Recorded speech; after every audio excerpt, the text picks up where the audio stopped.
Hello everyone, welcome back to the channel. So in previous video we have done transcendentalism. Now we are going to do stream of consciousness, ठीक है, जो कि बहुत ही important term है और इससे अधिकतर क्वेश्चन जो है एग्जाम में पूछे ही जाते हैं. तो आज हम लोग जानने जा रहे हैं कि स्ट्रीम ऑफ कॉन्शियसनेस क्या होता है और किन राइटर्स ने इनको यूज किया है और इसका मीनिंग क्या है. तो first of all we are going to know its meaning. Stream of consciousness is a literary technique that captures the continuous flow of characters' thought, feelings, memories, often in a seemingly unstructured or chaotic manners.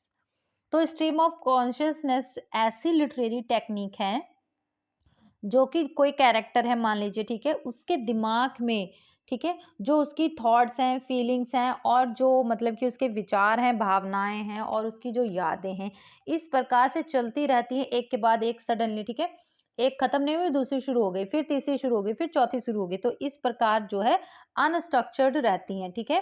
तो उसको जो है हम लोग कहते हैं stream of consciousness, ठीक है. The term was coined by William James ने इसकी जो है ओरिजिन किया था, father of stream of consciousness William James, ठीक है.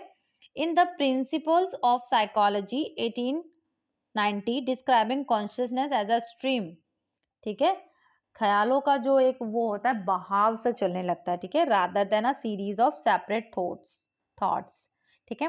तो स्ट्रीम ऑफ कॉन्शियसनेस का ओरिजिन या फिर क्वाइंड या फिर father of stream of consciousness हम कहेंगे विलियम जेम्स.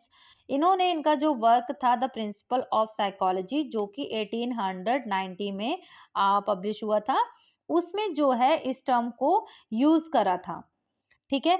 और क्या कहा था कॉन्शियसनेस को, इन्होंने स्ट्रीम कहा था, ठीक है, rather than a series of separate thoughts. कह रहे हैं कि जो ये कॉन्शियसनेस है, स्ट्रीम ऑफ कॉन्शियसनेस जो है, इसमें क्या होता है कि देखिए, एक तो ख्याल होते हैं कि एक के बाद दूसरा या फिर हम कुछ और सोचने लगे, ऐसे आता है, ठीक है. लेकिन जो स्ट्रीम ऑफ कॉन्शियसनेस में है क्या है, इसमें कंटिन्यूस आपके थॉट्स जो है आते ही जाएंगे, उनकी जो सीरीज है वो खत्म ही नहीं होती. इन fiction it mimics the natural mental process, ठीक है, and may ignore traditional punctuation और ग्रामर. तो जो जब हम फिक्शन में बात करेंगे तो इसका जब यूज होता है तो इसमें जब राइटर वर्क लिखते हैं तो क्या करते हैं, नेचुरल मेंटल प्रोसेस होता है कि जैसे जो व्यक्ति जो कैरेक्टर है वो सोच रहा है उसको वैसे ही लिखते जाते हैं, ठीक है, कंटिन्यूसली. और जब वो लिखते हैं तो उसमें जो फिक्शन या कोई भी वर्क हम लिखते हैं तो पंचुएशन और ग्रामर का जो ध्यान रखते हैं, तो वो क्या करते हैं, उसको इग्नोर करके सिर्फ उस कैरेक्टर के मन में जो चल रहा है, उसकी फीलिंग्स, उसके थॉट्स, सारा कुछ एज इट इज लिख देते हैं, ठीक है.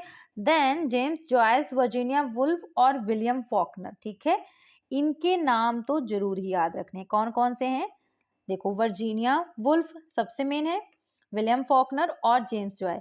इनका जो वर्क है majorly about stream of consciousness है, ठीक है. वर्जीनिया वुल्फ का एक बहुत ही इंपॉर्टेंट वर्क है जो कि स्ट्रीम ऑफ कॉन्शियसनेस पर बेस्ड है. कौन सा है, मिसिस डैलोवे, ठीक है. और विलियम फॉकनर भी हैं, ठीक है.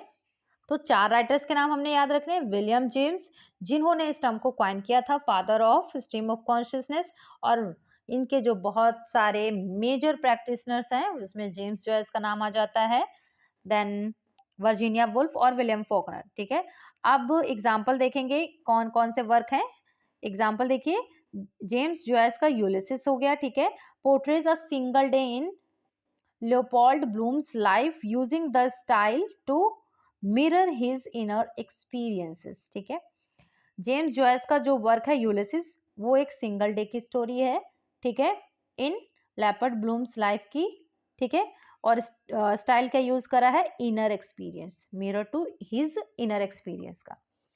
इसी प्रकार जो अगर हम बात करेंगे वर्जीनिया वुल्फ का जो मिसिस डैलोवे है, ठीक है, मिसिस डैलोवे जो इनका वर्क है, उसमें जो है, उसमें भी एक ही दिन की कहानी दिखाई गई है, ठीक है, कि जो मिसिस डैलोवे होती है कि उनके मन में पूरे दिन में क्या विचार चलते हैं, क्या एक्टिविटीज रहती हैं. तो फ्रेंड्स, ये था हमारा आज का जो है छोटा सा topic, stream of consciousness. I hope आप लोगों को समझ में आया होगा. तो चलिए मिलते हैं नेक्स्ट वीडियो में एक नई टर्म्स के साथ.